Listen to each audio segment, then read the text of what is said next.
ಈಗ ಸಾತ್ವಿಕ ಜೀವರಿಗೆ ಮೋಕ್ಷ ಆಗ್ತದೆ. ಸಾತ್ವಿಕ ಜೀವರೇ ಯಾವುದೋ ಸಂಸರ್ಗದಿಂದ ರಾಜಸರು ಆಗ್ಬಹುದು, ತಾಮಸರು ಆಗ್ಬಹುದು. ಅವರಿಗೆ ಮೋಕ್ಷ ಇಲ್ವೇ ಇಲ್ಲ ಅಂತಲ್ಲ. ಆ ಸಂಸರ್ಗ ಹೋಗಿ ಅವರ ಸಾತ್ವಿಕತೆ ಅಭಿವ್ಯಕ್ತವಾದಾಗ ಅವರಿಗೆ ಮೋಕ್ಷ ಆಗಿ ಆಗ್ತದೆ.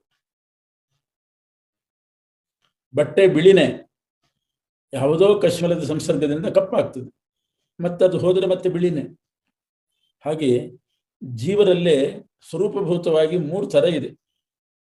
ಸ್ವರೂಪಭೂತವಾದ ಸಾತ್ವಿಕ ಶ್ರದ್ಧೆ, ರಾಜಸ ಶ್ರದ್ಧೆ, ತಾಮಸ ಶ್ರದ್ಧೆ ಅಂತ 3 ಥರ ಇದೆ. ಸಾತ್ವಿಕ ಶ್ರದ್ಧಾ ಸ್ವರೂಪ ಯಾರಿಗಿರ್ತದೋ ಅವರಿಗೆ ಸಾತ್ವಿಕ ಫಲ ಆಗ್ತದೆ. ಶಾಸ್ತ್ರದ ವಿಧಾನ ತಿಳಿಯದೇ ಇದ್ರೆ ತಿಳಿದಿದ್ರೂ ಆಗ್ತದೆ. ಎಷ್ಟೋ ಕಡೆ ಶಾಸ್ತ್ರಜ್ಞಾನ ಗೊತ್ತಿರೋದಿಲ್ಲ. ಸ್ವರೂಪಭೂತವಾದ ಜೀವನ ಸ್ವರೂಪವಾದ ಶ್ರದ್ಧೆಯಿಂದ, ಸ್ವಾಭಾವಿಕ ಶ್ರದ್ಧೆಯಿಂದ ಕರ್ಮ ಮಾಡ್ತಾರೆ, ಅದಕ್ಕೆ ಫಲ ಇದ್ದೇ ಇದೆ. ಅವರ ಸ್ವಭಾವ ರಾಜಸ ಶ್ರದ್ಧೆ ಆಗಿದ್ರೆ ರಾಜಸ ಫಲ ಇದೆ. ತಾಮಸ ಶ್ರದ್ಧೆ ಆಗಿದ್ರೆ ಸ್ವರೂಪ ಶ್ರದ್ಧಾಮಯೋಯಂ ಪುರುಷಃ ಯೋ ಯಚ್ಛ್ರದ್ಧ ಸ ಏವ ಸಹ. ಜೀವನು ಶ್ರದ್ಧಾ ಸ್ವರೂಪನಾಗಿದ್ದಾನೆ. ಸಾತ್ವಿಕ ಶ್ರದ್ಧಾ, ರಾಜಸ ಶ್ರದ್ಧಾ, ತಾಮಸ ಶ್ರದ್ಧಾ ಅಂತ ಜೀವನ ಸ್ವರೂಪದಲ್ಲೇ 3 ಥರ ಇದೆ. ಆದ್ರಿಂದ 3 ವಿಧ ಜೀವರಿದ್ದಾರೆ. ಸಾತ್ವಿಕ ಶ್ರದ್ಧಾ ಸ್ವರೂಪರು, ರಾಜಸ ಶ್ರದ್ಧಾ ಸ್ವರೂಪರು, ತಾಮಸ ಶ್ರದ್ಧಾ ಸ್ವರೂಪರು ಅಂತ 3 ಥರ. ಅವರವರಿಗೆ ಅಂತಂತಹ ರಾಜಸ, ತಾಮಸ, ಸಾತ್ವಿಕ ಫಲವೇ ಸಿಗ್ತದೆ. ನೀನು ಕೇಳಿದ್ದು ಶಾಸ್ತ್ರಜ್ಞಾನ ಇಲ್ಲ ಅಂಥವ್ರಿಗೆ ಏನಾಗ್ತದೆ ಅಂತ ಫಲ ಸಿಕ್ಕೇ ಸಿಗ್ತದೆ. ಆದರೆ ಶಾಸ್ತ್ರಜ್ಞಾನ ಇದ್ದು ಮಾಡಿದರೆ ವಿಶೇಷ ಫಲ. ಯದೇವ ವಿದ್ಯೆಯಾ ಕರೋತಿ ಶ್ರದ್ಧೆಯ ಉಪನಿಷದ ತದೇವ ವೀರ್ಯವತ್ತರಂ ಭವತಿ. ವೀರ್ಯವತ್ತಲ್ಲ, ವೀರ್ಯವತ್ತರಂ ಭವತಿ. ವಿಶೇಷವಾದ ಫಲ ಸಿಗ್ತದೆ.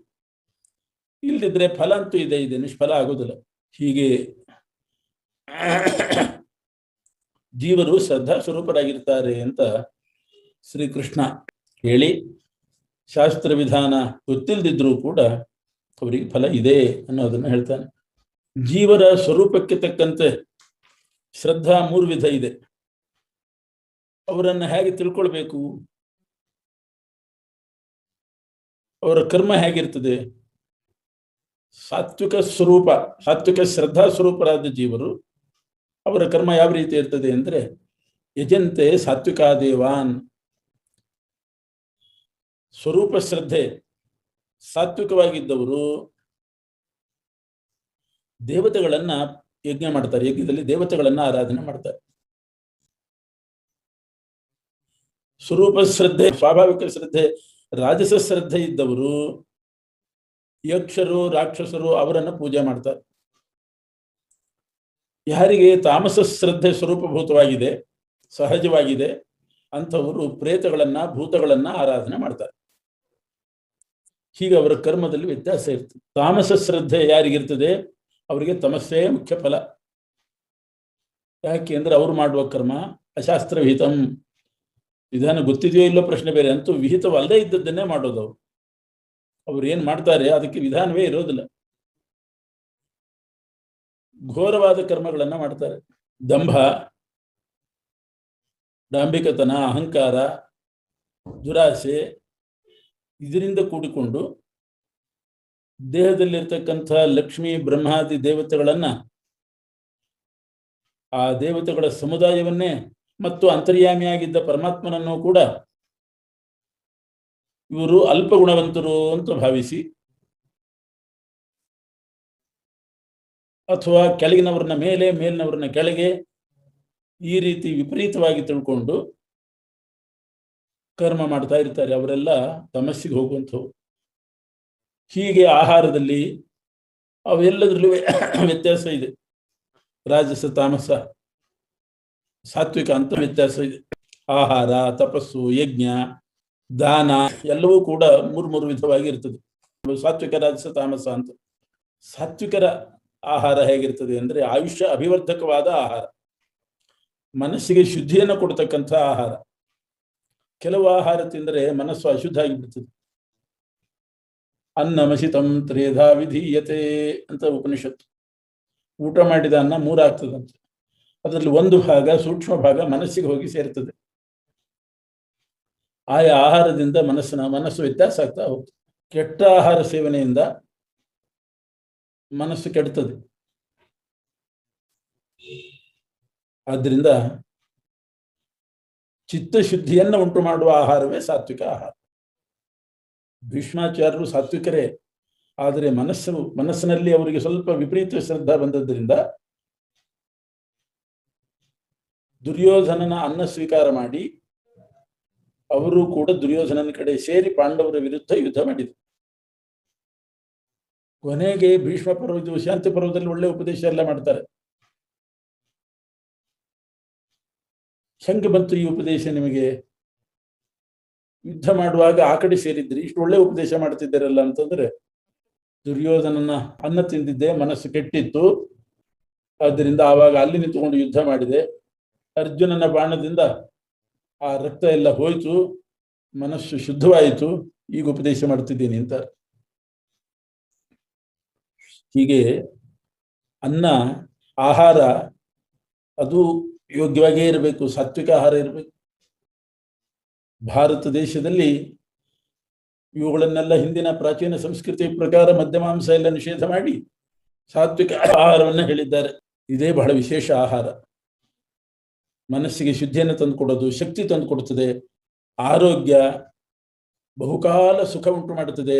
ಸೇವನೆ ಮಾಡಿದ ಮೇಲೆ ಪರಿಣಾಮದಲ್ಲಿಯೂ ಸುಖ ಉಂಟು ಮಾಡುತ್ತದೆ. ಕೆಲವು ಆಹಾರ ಆಗಲ್ಲ, ತಿನ್ನುವಾಗ ಚೆನ್ನಾಗಿರ್ತದೆ, ಮರುದಿವಸಕ್ಕೆ ಅದರ ಪರಿಸ್ಥಿತಿ ಬಹಳ ದುರಂತ. ತಿನ್ನುವಾಗ ಚೆನ್ನಾಗಿರ್ತದೆ, ತಿಂದುಬಿಡ್ತಾರೆ, ಮತ್ತೆ ಅದರ ಪರಿಣಾಮ ಕೆಟ್ಟದು. ಇದು ಹಾಗಲ್ಲ.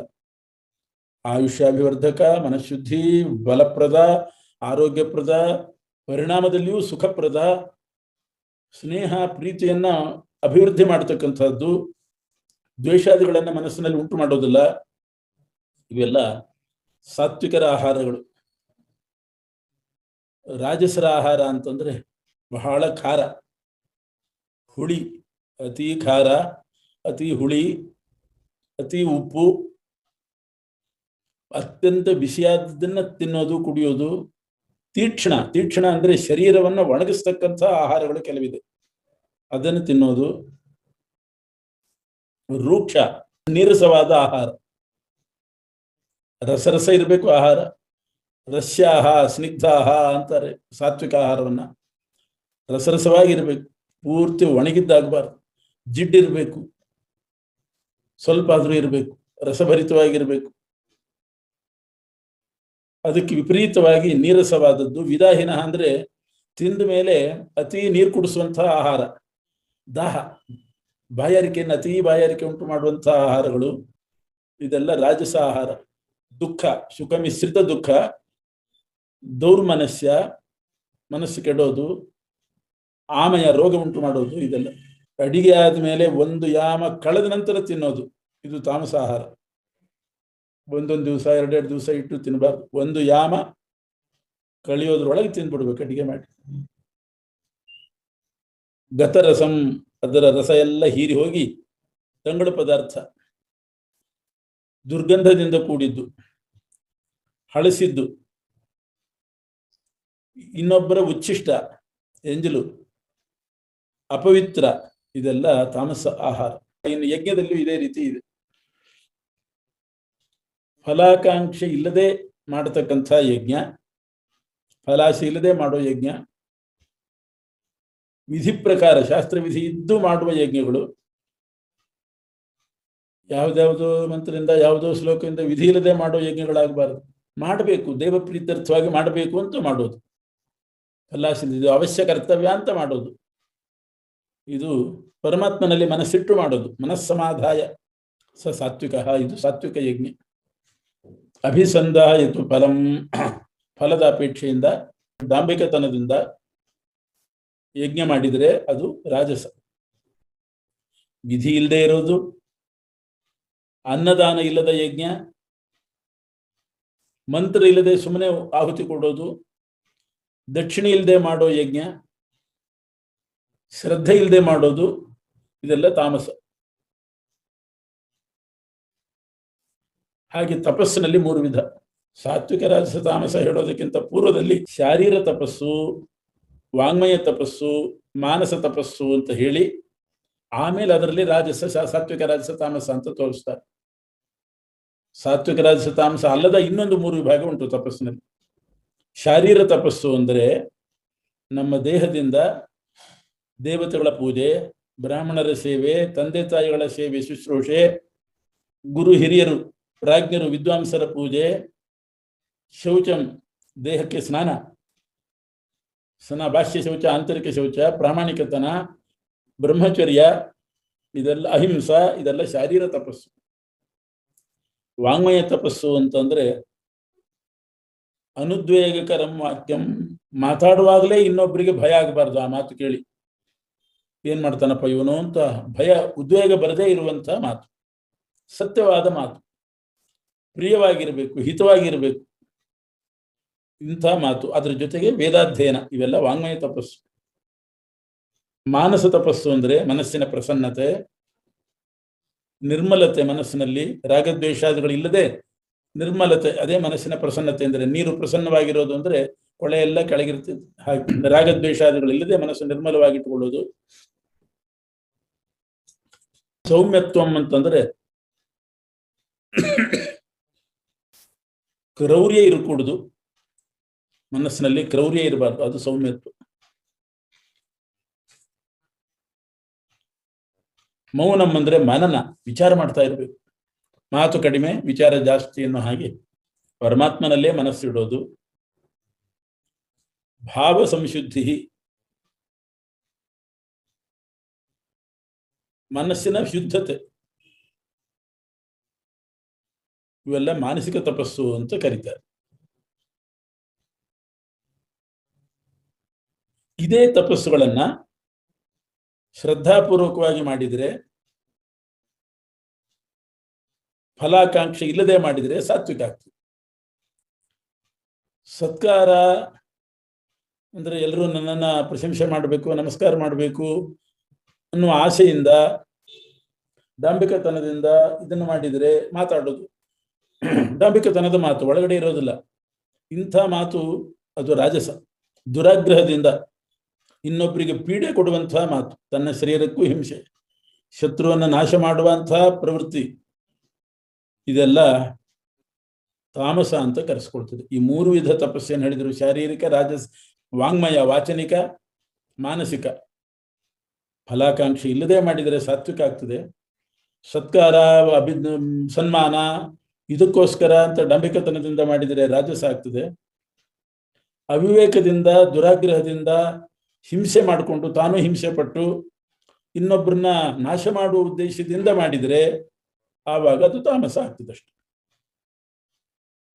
ದಾನದಲ್ಲಿಯೂ ಮೂರು ಥರ ಇದೆ. ದಾತವ್ಯ ಮಿತಿ ಯದ್ದಾನಂ ದೀಯತೇನುಪಕಾರಿಣೆ, ದೇಶೇ ಕಾಲೇ ಚ ಪಾತ್ರೇ ಚ ತದ್ದಾನಂ ಸಾತ್ವಿಕಂ ಸ್ಮೃತಂ. ದಾನ ಮಾಡಬೇಕು ಅಂತ, ಹರಿಪ್ರೀತಿಗಾಗಿ ಮಾಡಬೇಕು ಅಂತ ಮಾಡೋದಷ್ಟೆ. ಫಲಾಕಾಂಕ್ಷೆ ಇಲ್ಲದೆ ಮಾಡೋದು ಅಂತ ಅರ್ಥ.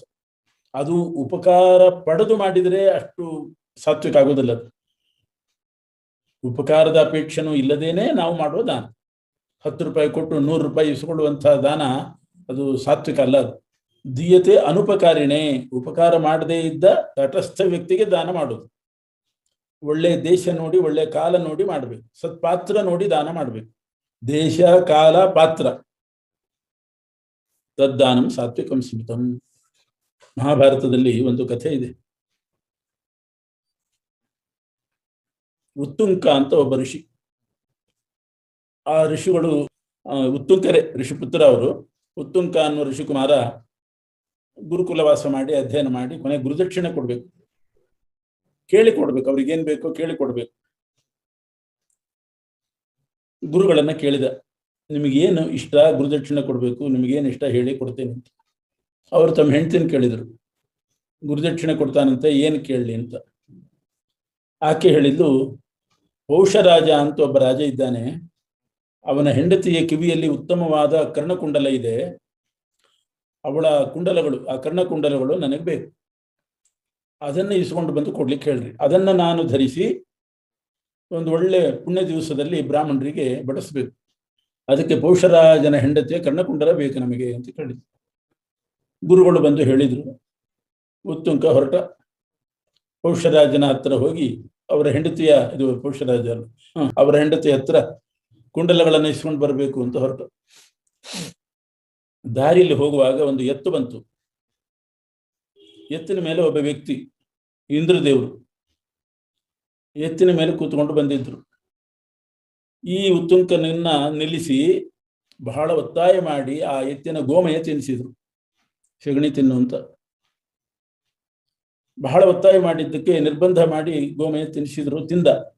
ಆಮೇಲೆ ಹೊರಟ. ಪೌಷರಾಜನ ಹತ್ರ ಹೋಗಿ, ಕುಂಡಲ ಬೇಕು ನನಗೆ, ಗುರುದಕ್ಷಿಣೆ ಕೊಡಬೇಕಾಗಿದೆ, ನೀವು ರಾಜರು, ನನಗೆ ಅದನ್ನು ಕೊಡ್ರಿ ಅಂತ ಕೇಳಿದ. ಪೌಷರಾಜ ಹೇಳ್ತಾನೆ, ನನ್ನ ಹೆಂಡತಿ ಹತ್ರ ಇದೆ, ಅಲ್ಲಿದ್ದಾಳೆ ಒಳಗಡೆ, ಹೋಗು ಕೇಳು ತಗೋ. ಗಂಡದಂತೂ ಪರ್ಮಿಷನ್ ಸಿಕ್ತು ಅಂತ ಒಳಗೆ ಹೋದ. ಅಲ್ಲಿ ಹೆಂಡತಿ ಇಲ್ಲ. ಇಲ್ಲಾಂದ್ರೇನು, ಇದ್ಲು, ಕಾಣಿಸಿಲ್ಲ, ಕಣ್ಣಿಗೆ ಬೀಳಿಲ್ಲ. ವಾಪಸ್ ಬಂದ. ಸಿಟ್ಟು ಬಂತು ರಾಜನ ಮೇಲೆ, ಉತ್ತಂಕ ಋಷಿಗಳಿಗೆ. ಸುಳ್ಳು ಹೇಳಿ ನನ್ನನ್ನು ಒಳಗೆ ಕಳಿಸಿದ್ದಿ, ಅಂತಃಪುರದಲ್ಲಿ ನಿನ್ನ ಹೆಂಡತಿ ಇಲ್ವೇ ಇಲ್ಲ, ಸುಳ್ಳು ಹೇಳೋದ ನೀನು ಅಂತ ಬೈದ್ರು. ಆಗ ರಾಜ ಹೇಳ್ತಾನೆ, ನಾನು ಸುಳ್ಳು ಹೇಳಲಿಲ್ಲ, ಇದ್ದದ್ದಂತೂ ಹೌದು, ಅಲ್ಲೇ ಇದ್ದಾಳೆ, ಎಲ್ಲೂ ಹೋಗಿಲ್ಲ, ನಿಮಗೆ ಕಾಣಿಸಿರ್ಲಿಕ್ಕಿಲ್ಲ. ಯಾಕೆಂದ್ರೆ ಅವಳು ಮಹಾಪತಿವ್ರತೆ. ಪಾತಿವ್ರತ್ಯದ ಪ್ರಭಾವದಿಂದ ಅಶುದ್ಧರಾದವರ ಕಣ್ಣಿಗೆ ಬೀಳಲ್ಲ ಅವಳು. ನೀವೇನೋ ಅಶುದ್ಧರಾಗಿದ್ದೀರಿ, ನಿಮ್ಮಲ್ಲಿ ಏನೋ ಅಶುದ್ಧತೆ ಇದೆ, ಆದ್ರಿಂದ ಅವಳು ನಿಮ್ಮ ಕಣ್ಣಿಗೆ ಬಿದ್ದಿಲ್ಲ, ನೋಡಿ ವಿಚಾರ ಮಾಡಿ. ಆಗ ಇವರು ವಿಚಾರ ಮಾಡಿದ್ರು, ನೆನಪಾಯ್ತು, ದಾರಿಯಲ್ಲಿ ನಾನು ಗೋಮಯ ತಿಂದೆ, ಸೆಗಣಿ ತಿಂದೆ, ಆಚಮನ ಮಾಡಲಿಲ್ಲ. ಭಕ್ಷಣ ಆದ ಕೂಡಲೇ ಕೈಕಾಲು ತೊಳ್ಕೊಂಡು ಆಚಮನ ಮಾಡಿ ಮುಂದೆ ಕೆಲಸ ಮಾಡಬೇಕು. ಊಟ ಆದ್ಮೇಲೂ ಆಚಮನ ಅಂತ ಮಾಡ್ತಾರೆ. ನಾನು ತಿಂದೆ, ಆಚಮನ ಮಾಡಲಿಲ್ಲ, ಆದ್ರಿಂದ ಬಾಯಿ ತೊಳ್ಕೊಳ್ಬೇಕು, ಕೈಕಾಲು ತೊಳ್ಕೊಳ್ಬೇಕು, ಆಚಮನ ಮಾಡಬೇಕು, ಏನೂ ಮಾಡಿಲ್ಲ. ಇದೇ ಅಶುಚಿತ್ವ ಬಂದಿದೆ ನನ್ನಲ್ಲಿ, ಅದಕ್ಕೆ ಕಾಣಿಸಿರ್ಲಿಕ್ಕಿಲ್ಲ ಅಂತ ಹೋಗಿ ಕೈಕಾಲು ತೊಳ್ಕೊಂಡು ಬಾಯಿ ತೊಳ್ಕೊಂಡು ಆಚಮನ ಮಾಡಿ ಶುಚಿತ್ವ ಸಂಪಾದನೆ ಮಾಡಿ ಮತ್ತೆ ಹೋದ. ಕಾಣಿಸಿದ್ಲು, ಸ್ವಾಗತ ಮಾಡಿದ್ಲು. ನಿಮ್ ಕುಂಡಲ ಬೇಕು ಅಂತ ಬೇಡಿದ, ಕೊಟ್ಲು, ಸತ್ಕಾರ ಮಾಡಿ ಕೊಟ್ಲು. ಆದರೆ ಹೇಳಿದ್ಲು ಒಂದು ಮಾತು, ಹುಟ್ಟಿದ್ದೀನಿ, ಜಾಗರೂಕನಾಗಿ ತಗೊಂಡು ಹೋಗು, ಬಹಳ ಎಚ್ಚರಿಕೆಯಿಂದ ಒಯ್ಯಬೇಕು. ತಕ್ಷಕ ಅಂತ ಒಬ್ಬ ಸರ್ಪ, ಅವನು ಇದನ್ನ ಅಪೇಕ್ಷೆ ಪಡ್ತಾ ಇದ್ದಾನೆ, ಈ ಕುಂಡಲಗಳನ್ನ. ನಿನ್ನನ್ನು ಬೆನ್ನತ್ತಿ ಏನಾದ್ರೂ ಮಾಡಿ ಅವನು ಇದನ್ನ ಅಪಹರಿಸಿಯಾನು, ಅದರಿಂದ ಎಚ್ಚರಿಕೆಯಿಂದ ತಗೊಂಡು ಹೋಗು, ತಕ್ಷಕ ಇದನ್ನ ಅಪಹರಿಸದಂತೆ ಗುರುಕುಲ ಮುಟ್ಟು ಅಂತ ಕೊಟ್ಟು ಕಳಿಸಿದ್ರು. ನನ್ನ ಕೈಯಿಂದ ಕಸಕೊಳ್ಳೋದು ಅಷ್ಟು ಸುಲಭ ಇಲ್ಲ ಅಂತ ಇವನು ಕೂಡ ಹೊರಟ ಅಲ್ಲಿಂದ. ಹೊರಡುವಾಗ ರಾಜ ತಡೆದು ಹೇಳ್ತಾನೆ, ಇವತ್ತು ಶ್ರಾದ್ದ ಮಾಡ್ತೇನೆ, ನಿಮಗೆ ಅನ್ನದಾನ ಮಾಡ್ತೇನೆ. ಯಾಕೆಂದ್ರೆ ಒಳ್ಳೆ ಕಾಲ, ಇಂಥ ದೊಡ್ಡ ಋಷಿಗಳು ಬಂದ ಕಾಲವೇ ದಾನಕ್ಕೆ ಕಾಲ, ಶ್ರಾದ್ದಕ್ಕೂ ಅದೇ ಕಾಲ. ಬೇರೆ ಕಾಲದಲ್ಲಿ ಯಾವ ತಿಥಿ ಯಾವತ್ತು ಮಾಡಲೇಬೇಕು, ಆದರೆ ಇದು ಕೂಡ ಒಂದು ಶ್ರಾದ್ದಕ್ಕೆ ಕಾಲ ಇದೆ. ಒಳ್ಳೆ ಯೋಗ್ಯ ಋಷಿಗಳು ಬ್ರಾಹ್ಮಣರು ಬಂದರೆ ಅವತ್ತು ಶ್ರಾದ್ದ ಮಾಡಿ ದಾನ ಮಾಡಬೇಕು ಅಂತ ಉಂಟು. ಆದ್ರಿಂದ ಸತ್ಪಾತ್ರರು ಸಿಕ್ಕಿದ್ದೀರಿ, ಅದಕ್ಕೆ ಈ ಕಥೆ ಬಂತು.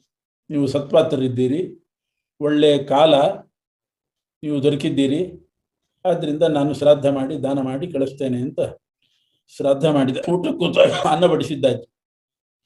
ಆದರೆ ಆ ಅನ್ನದಲ್ಲಿ ತಲೆ ಕೂದಲು ಬಂತು. ಅದನ್ನು ನೋಡಿ ಸಿಟ್ಟು ಬಂತು ಇವನಿಗೆ, ಋಷಿಗೆ. ತಲೆ ಕೂದಲು ಮಿಶ್ರವಾದಂಥ ತಣ್ಣಗಿರುವ ಅಶುದ್ಧ ಅನ್ನ, ಶೀತಲ, ತಣ್ಣಗೆ ಬೇರೆ ಇದೆ, ತಲೆ ಕೂದಲಿದೆ, ಅಶುದ್ಧವಾದ ಅನ್ನದಾನ ಮಾಡಿದ್ರಿಂದ ನಿನಗೆ ಕುರುಡುತನ ಬರಲಿ ಅಂತ ಶಾಪ ಕೊಟ್ಬಿಟ್ರು. ನೀನು ಕುರುಡನಾಗು. ಅವನಿಗೂ ಸಿಟ್ಟು ಬಂತು ರಾಜನಿಗೆ. ನಿಮಗೆ ಪುತ್ರರಿಲ್ಲದೆ ಹೋಗ್ಲಿ ಅಂತ ರಾಜನು ಶಾಪ ಕೊಟ್ಟ. ಆಮೇಲೆ ಕ್ಷಮೆ ಕೇಳಿದ, ಪರೀಕ್ಷೆ ಮಾಡಿದ. ಆ ಅನ್ನ ಅಶುದ್ಧವಾಗಿದ್ದದ್ದು ನಿಜ, ಕಣ್ಣಿಗೂ ಇತ್ತು, ತಲೆ ಕೂದಲು ಇತ್ತು. ಆಮೇಲೆ ಇವನಿಗೆ ಪಶ್ಚಾತ್ತಾಪ ಆಯಿತು, ಕ್ಷಮೆ ಯಾಚನೆ ಮಾಡಿದ. ನನಗೆ ಗೊತ್ತಿದ್ದಿಲ್ಲ, ನೀವು ಸುಮ್ಮನೆ ಹೇಳಿದ್ರಿ ಅಂತ ಶಾಪ ಕೊಟ್ಟೆ, ಇದು ನಿಜವಾಗಿಯೂ ಅಶುದ್ಧವಾಗಿದೆ, ನಂದೇ ತಪ್ಪು, ಕ್ಷಮಿಸ್ರಿ, ನನ್ನ ಕುರುಡುತನ ಹೋಗಬೇಕು ಅಂತ ಬೇಡಿಕೊಂಡ. ಋಷಿಗಳು ಅನುಗ್ರಹ ಮಾಡಿದ್ರು, ಆಯ್ತು ಬಿಡು ಹೋಗ್ಲಿ ಅಂತ ಕಣ್ಣು ಕೊಟ್ಟರು. ಮತ್ತೆ ಕಣ್ಣು ಬಂತು ಅವನಿಗೆ. ನೀನ್ ನನಗೆ ಮಕ್ಕಳಿಂದ ಹೋಗ್ಲಿ ಅಂತ ಶಾಪ ಹಾಕಿದ್ದೆಲ್ಲ, ನೀನು ವಾಪಸ್ ತಗೋ ಅಂದ್ರು. ಆದ್ರೆ ಅವನಿಗೆ ವಾಪಸ್ ತಗೊಳಿಕ್ಕೆ ಆಗಲಿಲ್ಲ ರಾಜನಿಗೆ. ಬ್ರಾಹ್ಮಣರ ಹೃದಯ ಬಹಳ ಮೃದು. ವಾಕ್ ಕಠೋರ, ಹೃದಯ ಮೃದು. ಆದ್ರಿಂದ ಇವರು ಕ್ಷಮಿಸಿದ್ರು, ಶಾಪವನ್ನು ವಾಪಸ್ಸು ತಗೊಂಡ್ರು, ಅವನು ಕುರುಡುತನ ಹೋಯ್ತು. ಆದರೆ ಕ್ಷತ್ರಿಯನಾದ ಪುರುಷರಾಜನಿಗೆ ವಾಪಸ್ ತಗೊಳ್ಳಿಕ್ಕೆ ಆಗಲಿಲ್ಲ. ಹೇಳಿದ ಅವನು, ನಮಗೆ ವಾಪಸ್ ತಗೊಳ್ಳಿಕ್ಕೆ ಆಗ್ತಾ ಇಲ್ಲ, ನಾವು ಕ್ಷತ್ರಿಯರು, ಬರೇ ಶಾಪ ಕೊಡ್ಲಿಕ್ಕೆ ಬರ್ತದಷ್ಟೇ, ನಮಗೆ ಮತ್ತೆ ಅನುಗ್ರಹ ಮಾಡ್ಲಿಕ್ಕೆ ಬರೋದಿಲ್ಲ. ಶಾಪಾನುಗ್ರಹ ಶಕ್ತರು ಅಂಥವ್ರು ಬಹಳ ಅಪರೂಪ, ಬ್ರಾಹ್ಮಣರು ಮಾತ್ರ ಅಂತ ಬೇಡ್ಕೊಂಡ. ಋಷಿಗಳು ಹೇಳಿದ್ರು, ನೀನು ಹಾಕಿದ ಶಾಪ ಸುಮ್ಮನೆ ವ್ಯರ್ಥ ಆಗ್ತದೆ, ನನಗೇನು ಮಾಡೋದಿಲ್ಲ, ಹೋಗು ಎಂದು. ಯಾಕೆಂದ್ರೆ ಅನ್ನ ಅಶುದ್ಧವಾದದ್ದು ಹೌದು, ತಲೆ ಕೂದಲಿದ್ದದ್ದು ಹೌದು, ನಾನು ಅದಕ್ಕೆ ನಿನಗೆ ಕುರುಡುತನ ಬರಲಿ ಅಂತ ಶಾಪ ಹಾಕಿದೆ. ನೀನು ನಂಗೆ ಸುಮ್ಮನೆ ವಾಪಸ್ ಶಾಪ ಹಾಕಿದ್ರೆ ಮಕ್ಕಳಿಂದ ಹೋಗ್ಲಿ ಅಂತ, ಅದು ನಡೆಯೋದೇ ಇಲ್ಲ, ವ್ಯರ್ಥ ಆಗಿಬಿಡ್ತದೆ ಅಂತ ಸಮಾಧಾನ ಮಾಡಿಕೊಂಡು ಇವರು ಹೋದರು. ಯಾವಾಗಲೂ ಅಷ್ಟೇ, ಸುಮ್ಮನೆ ಶಾಪ ಹಾಕಿದ್ರೆ ಅದು ನಡೆಯೋದಿಲ್ಲ. ದಾರಿಯಲ್ಲಿ ಆ ಪುರುಷರಾಜನ ಹೆಂಡತಿ ಹೇಳಿದ ಹಾಗೆ ತಕ್ಷಕ ಬಂದ.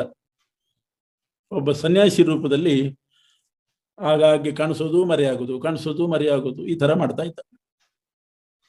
ಮಧ್ಯದಲ್ಲಿ ಈ ಉತ್ತಂಕರಿಗೆ ಸ್ವಲ್ಪ ಕೈಕಾಲು ತೊಳ್ಕೊಳ್ಳಿಕ್ಕೆ ಹೋಗ್ಬೇಕಾಗಿತ್ತು. ಕರ್ಣಕುಂಡಲಗಳನ್ನ ಒಂದು ಸ್ಥಳದಲ್ಲಿ ಇಟ್ಟರು. ಸ್ವಲ್ಪ ಆಚೆ ಹೋದ್ರು ಕೈಕಾಲು ತೊಳ್ಕೊಳ್ಳಿಕ್ಕೆ ಅಂತ. ತಕ್ಷಕ ತಗೊಂಡ್ಬಿಟ್ಟ. ಸನ್ಯಾಸಿ ರೂಪದಲ್ಲಿ ಬಂದ ತಕ್ಷಕ ಕುಂಡಲಗಳನ್ನು ತಗೊಂಡು ಯಾವುದೋ ಒಂದು ಸಣ್ಣ ತೂತಿನಿಂದ ಭೂಮಿ ಒಳಗೆ ಸೇರ್ಕೊಂಡ್ಬಿಟ್ಟ. ಪಾತಾಳಕ್ಕೆ ಹೋದ. ಕುಂಡಲ ಹೋಯ್ತು. ಇಂಥ ದಿವಸಕ್ಕೆ ಬೇಕು ಅಂತ ಗುರುಗಳ ಪತ್ನಿ ಹೇಳಿ ಕಳಿಸಿದ್ದಾರೆ. ಆ ದಿವಸ ಹತ್ತಿರ ಬರ್ತಾ ಇದೆ. ಅವತ್ತೇ ಪರ್ವಕಾಲ, ಅವರು ಅದನ್ನು ಧರಿಸಿ ಬ್ರಾಹ್ಮಣರಿಗೆ ಬಡಿಸ್ಬೇಕು. ತಕ್ಷಕ ಸರ್ಪ ಒಯ್ದುಬಿಟ್ಟ. ಈ ಉತ್ತಂಕರ ಹತ್ರ ಒಂದು ಕೋಲಿತ್ತು ಕೈಯಲ್ಲಿ.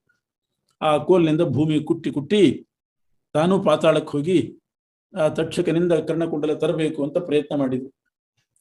ಕೋಲ್ ತಗೊಂಡು ಭೂಮಿ ಕುಟ್ಟಿದ್ರೆ ಆಗತ್ತ? ಇಂದ್ರದೇವರು ವಜ್ರಾಯುಧವನ್ನು ಅದರಲ್ಲಿ ಸೇರಿಸಿದ್ರು. ಆಗ ಪಾತಾಳಕ್ಕೆ ಹೋಗ್ಲಿಕ್ಕೆ ದೊಡ್ಡ ಜಾಗ ಆಯಿತು. ಅವರು ಪಾತಾಳಕ್ಕೆ ಇಳಿದ್ರು ಉತ್ತಂಕ ಋಷಿಗಳು. ಅದು ನಾಗಲೋಕ, ಅದ್ಭುತವಾದ ಒಂದು ವೈಭವದಿಂದ ಕೂಡಿದ ನಾಗಲೋಕ ನೋಡಿದ್ರು. ಅಲ್ಲಿ ತಕ್ಷಕಾದಿ ಸರ್ಪಗಳು ಬೇಕಾದಷ್ಟಿದ್ದು ಸ್ತೋತ್ರ ಮಾಡಿದ್ರು. ಆದರೂ ಕುಂಡಲ ದೊರೆಯಲಿಲ್ಲ. ಅಲ್ಲೇ ನೋಡುವಾಗ ಇಬ್ಬರು ಹೆಣ್ಣು ಮಕ್ಕಳು ಒಂದು ಕಪ್ಪು ಮತ್ತು ಬಿಳಿ ಎರಡು ನೂಲಿನಿಂದ ವಸ್ತ್ರ ನೇಯ್ತಾ ಇದ್ರು. ಆ ವಸ್ತ್ರ ನೇಯುವಾಗ ಅದಕ್ಕೊಂದು ಚಕ್ರ ಬೇಕು. ಆರು ಅರಗಳು ಅಂದ್ರೆ ಸ್ಪೋಕ್ಸ್, 6 ಅರಗಳಿರ್ತಕ್ಕಂತಹ ಒಂದು ಚಕ್ರ ಇತ್ತು. ಬಿಳಿ ನೂಲು ಕಪ್ಪು ನೂಲು ಹಾಕಿ ಬಟ್ಟೆ ನೇಯ್ತಾ ಇದ್ದಾರೆ. 6 ಹುಡುಗರಿದ್ರಲ್ಲಿ. ಒಬ್ಬ ಪುರುಷ, ಅಲ್ಲಿ ಒಂದು ಕುದುರೆ. ಇಷ್ಟು ನೋಡಿದ್ರು ಉತ್ತಂಕ ಋಷಿಗಳು ಪಾತಾಳದಲ್ಲಿ. ಅವರನ್ನ ಸ್ತೋತ್ರ ಮಾಡಿದ್ರು. ಆಗ ಆ ಪುರುಷ ಹೇಳಿದ, ಉತ್ತಂಕ, ಅಲ್ಲಿ ಕುದುರೆ ಇದೆಯಲ್ಲ, ಅದರ ಪೃಷ್ಠದಲ್ಲಿ ಊದು ಅಂತ, ಗುದದ್ವಾರದಲ್ಲಿ ಊದು. ಅವನು ಉತ್ತಂಕ ಹೋಗಿ ಆ ಕುದುರೆಯ ಗುದದ್ವಾರದಲ್ಲಿ ಊದಿದ. ಊದಿದ ಕೂಡಲೇ ಹೊಗೆ ಬರ್ಲಿಕ್ಕೆ ಶುರುವಾಯಿತು. ಬೆಂಕಿಯ ಕಿಡಿ ಮತ್ತು ಹೊಗೆ ಬಂತು. ಈ ಹೊಗೆ ಬೆಂಕಿಯ ಕಿಡಿಯಿಂದ ಆ ಸರ್ಪಗಳಿಗೆ ಬಹಳ ಹಿಂಸೆ ಆಯಿತು ನಾಗಲೋಕದಲ್ಲಿ. ಇದು ಉತ್ತಂಕನೇ ಮಾಡಿದ್ದು ಅಂತ ತಿಳ್ಕೊಂಡು ಇವನು ಕಾಟ ತಪ್ಪಿಸ್ಕೊಂಡ್ಬಿಡೋಣ ಅಂತ ಕುಂಡಲಗಳನ್ನು ಕೊಟ್ಟುಬಿಟ್ಟು ಹಾವುಗಳು. ಕುಂಡಲ ತಗೊಂಡು ಹೋಗಪ್ಪ ಮಾರಾಯ ನೀನು ಅಂತ ಕಳಿಸಿ. ಅಂತೂ ಕುಂಡಲ ಸಿಕ್ತು. ಆದ್ರೆ ಪಾತಾಳದಿಂದ ಮೇಲೆ ಬಂದು ಆ ದಿವಸಕ್ಕೆ ಸರಿಯಾಗಿ ಗುರುಗಳ ಮನೆಗೆ ಹೋಗ್ಬೇಕು. ಹೇಗೆ ಹೋಗ್ಲಿ ಅಂತ ಯೋಚನೆ ಮಾಡ್ತಾ ಇದ್ದಾಗ ಪುರುಷನೇ ಹೇಳಿದ, ಅಲ್ಲೊಬ್ಬ ಪುರುಷ ಇದ್ದ. ಅವನು ಹೇಳಿದ, ಅಲ್ಲೊಂದು ಕುದುರೆ ಇದೆಯಲ್ಲ, ಕುದುರೆ ಮೇಲೆ ಕೂತ್ಕೋ, ಒಂದು ಕ್ಷಣದಲ್ಲಿ ನೀನು ಗುರುಗಳ ಮನೆ ಸೇರ್ತಿ ಅಂತ. ಆ ಕುದುರೆ ಮೇಲೆ ಕೂತ ಒಂದು ಕ್ಷಣದಲ್ಲಿ ಗುರುಗಳ ಮನೆಗೆ ಬಂದ. ಆ ಪರ್ವಕಾಲಕ್ಕೆ ಸರಿಯಾಗಿ ಅವರ ಹೆಂಡತಿಗೆ ಕುಂಡಲಗಳನ್ನು ಕೊಟ್ಟ. ಅವ್ರ ಕಾರ್ಯ ಮುಗಿತು. ಬಹಳ ಸಂತೋಷ ಪಟ್ಟರು. ಗುರುದಕ್ಷಿಣೆ ಸಿಕ್ತು ಅಂತ. ಉತ್ತಂಕ ಕೇಳ್ತಾನೆ, ದಾರಿಯಲ್ಲಿ ನಾನು ಹೋಗುವಾಗ ಒಬ್ಬ ಮನುಷ್ಯ ಎತ್ತಿನ ಮೇಲೆ ಕೂತ್ಕೊಂಡಿದ್ದ, ನನಗೆ ಬಹಳ ಒತ್ತಾಯ ಮಾಡಿ ಗೋಮಯ ತಿನ್ನಿಸಿದ. ಅವನು ಯಾರು? ಪಾತಾಳ ಲೋಕದಲ್ಲಿ ಇಬ್ಬರು ಹೆಣ್ಣು ಮಕ್ಕಳು, ಅವ್ರು ಯಾರು? ಕರಿ ಬಿಳಿ, ಕಪ್ಪು ಬಿಳಿ ನೂಲಿನಿಂದ ವಸ್ತ್ರ ಮಾಡ್ತಾ ಇದ್ರು. 6 ಅರಗಳ ಚಕ್ರ ಯಾವುದು? ಅಲ್ಲಿ ಹುಡುಗರಿದ್ರು 6 ಮಂದಿ. ಆ ಪುರುಷ ಯಾರು? ಕುದುರೆ ಯಾರು? ಇದೆಲ್ಲ ಏನು ಅಂತ ಗುರುಗಳನ್ನ ಕೇಳಿದಾಗ ಗುರುಗಳು ಹೇಳ್ತಾರೆ, ಉತ್ತಂಕ, ನೀನು ಎತ್ತಿನ ಮೇಲೆ ಕೂತ ಒಬ್ಬ ಪುರುಷನನ್ನು ನೋಡಿದೆಲ್ಲ, ಅವನು ಇಂದ್ರದೇವ. ನಿನಗೆ ಅವನು ಗೋಮಯ ತಿನ್ನಿಸಿದ್ದಲ್ಲ, ಅಮೃತ ತಿನ್ನಿಸಿದ. ಅದು ಗೋಮಯದ ನೆಪ ಅಷ್ಟೇನೆ. ಅಮೃತ ತಿನ್ನಿಸಿದ. ಯಾಕೆ ಅಂದ್ರೆ ಮುಂದೆ ಇದೆಲ್ಲ ಆಗ್ತದೆ ಅಂತ ಇಂದ್ರನಿಗೆ ಗೊತ್ತು. ನೀನ್ ನಾಗಲೋಕಕ್ಕೆ ಹೋಗ್ಬೇಕಾಗ್ತದೆ, ಅಲ್ಲಿಂದ ಕುಂಡಲ ತರಬೇಕಾಗ್ತದೆ, ಆಗ ಆ ವಿಷಬಾಧೆ ನಿನಗೆ ಆಗಬಾರದು, ನಾಗಗಳಿಂದ ನೀ ಸಾಯಬಾರದು ಅಂತ ಹೇಳಿ ನಿನಗೆ ಅಮೃತ ಕುಡಿಸಿದವನು ದೇವೇಂದ್ರ. ಗುರುದಕ್ಷಿಣೆ ಕೊಡ್ತೇನೆ ಅಂತ ಹೊರಟ್ರೆ ದೇವತೆಗಳು ಹೇಗೆ ಅನುಗ್ರಹ ಮಾಡ್ತಾರೆ ಅಂತ ಅನ್ನೋದಕ್ಕೆ ಇದೇ ಸಾಕ್ಷಿ. ಗುರುದಕ್ಷಿಣೆಗಾಗಿ ಹೊರಟಿದ್ದಾನೆ, ಇವನಿಗೇನು ಆಪತ್ತು ಬರಬಾರದು ಅಂತ ಹೇಳಿ ಇಂದ್ರ ಅಮೃತ ಕುಡಿಸಿಬಿಟ್ಟ. ಆಮೇಲೆ 2 ನೂಲುಗಳು, ಒಂದು ಕಪ್ಪು ಒಂದು ಬಿಳಿ ನೂಲು, ಅಂದ್ರೆ ರಾತ್ರಿ ಹಗಲು. ಬಿಳಿ ನೂಲು ಹಗಲು, ಕಪ್ಪು ನೂಲು ರಾತ್ರಿ. 2 ಹೆಣ್ಮಕ್ಕಳು ಅಂತಂದ್ರೆ ಧಾತ ವಿಧಾತ ಅಂತ 2 ಸಂವತ್ಸರ ನಿಯಾಮಕರು.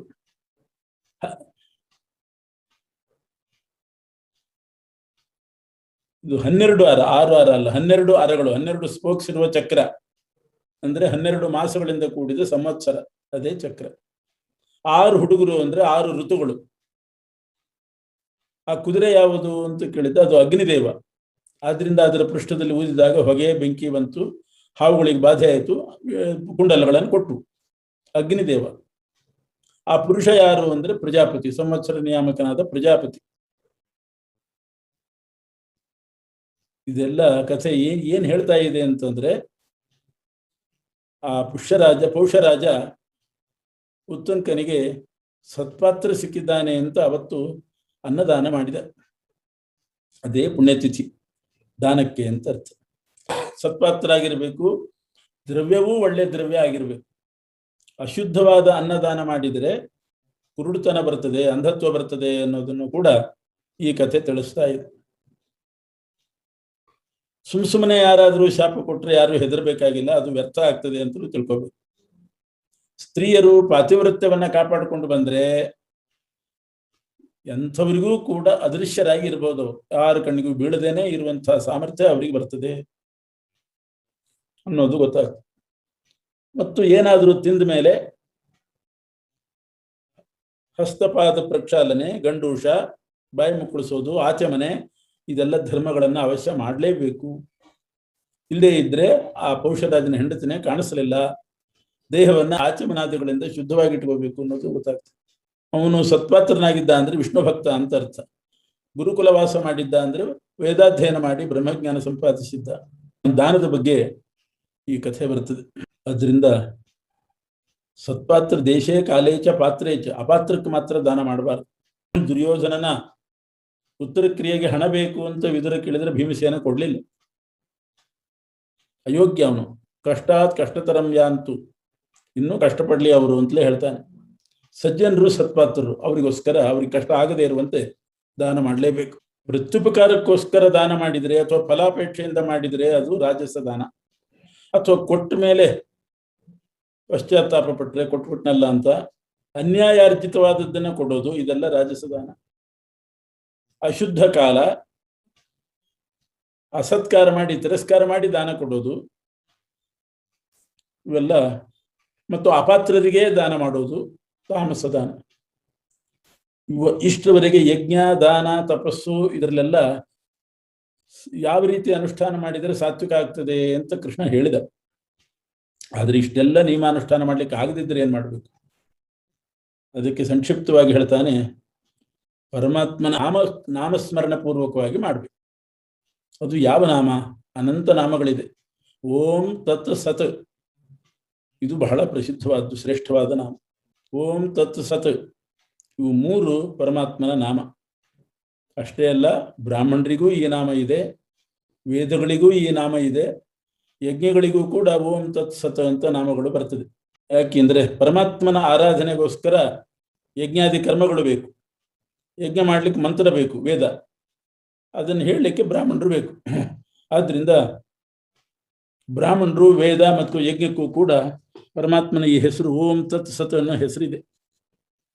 ಈ ನಾಮ ಉಚ್ಚಾರಣ ಪೂರ್ವಕವಾಗಿ ಮಾಡಿದ್ರೆ ಸಾಕು, ಅದು ಸಾತ್ವಿಕ ಆಗ್ತದೆ. ಏನು ಅಷ್ಟು ಎಲ್ಲ ನಿಯಮಾನುಷ್ಠಾನ ಮಾಡ್ಲಿಕ್ಕೆ ಆಗದೆ ಇದ್ರೆ. ಆದ್ರಿಂದ ಯಾವುದೇ ಕರ್ಮ ಮಾಡುವಾಗ ಓಂ ಅಂತ ಪ್ರಾರಂಭ ಮಾಡಿಯೇ ಮಾಡುದು. ಶ್ರೀ ಗುರುಭ್ಯೋ ನಮಃ ಹರಿ ಓಂ. ಆದ್ರಿಂದ ಓಂ ಅನ್ನೋದು ಪರಮಾತ್ಮನ ನಾಮವೂ ಹೌದು. ಉದ್ದೇಶಿಸಿಕೊಂಡು ಮಾಡುವಾಗ ಇವುಗಳಿಗೂ ಓಂ ಅಂತ ಹೆಸರು ಬರ್ತದೆ.